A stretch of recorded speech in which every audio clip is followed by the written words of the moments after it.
Who Fate Befall, written by Cook-Hoar II, narrated by Michella. Who Fate Befalls, written by Cook-Hoar II, narrated by Michella. Chapter 1. The Awakening. Act 1.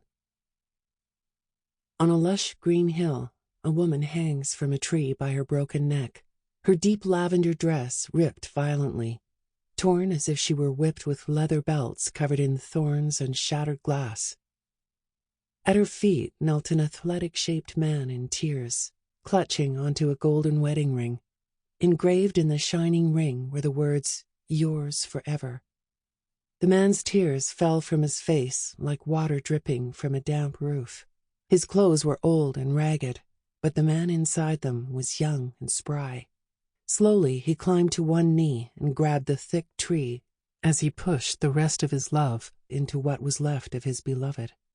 With glistening tears in his eyes, he sadly whispered, "I will rip those who did this to you limb from limb, and when I am done with them, there will not be enough to scatter into the wind." He pulled an old knife from his back pocket and cut down his wife from the tree.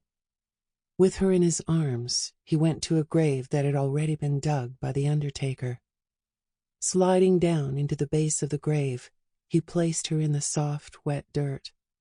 Brushing what was left of her hair from her face, he climbed out of the grave. Nodding to the undertaker, they both picked up shovels and began to entomb her in the earth. Furious, the spry young man stomped into the town barber shop, a shiny new place just built a year ago.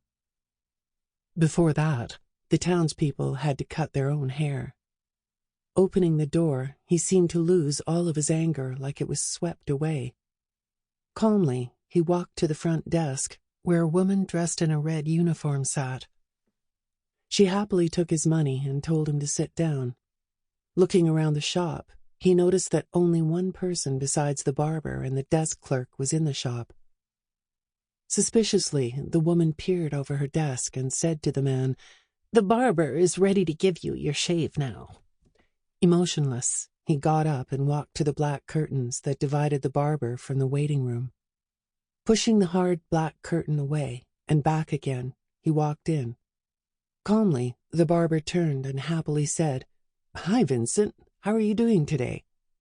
In a flash, all of Vincent's emotions sprung forth, and he quickly grabbed the barber's flat razor and put him in a headlock.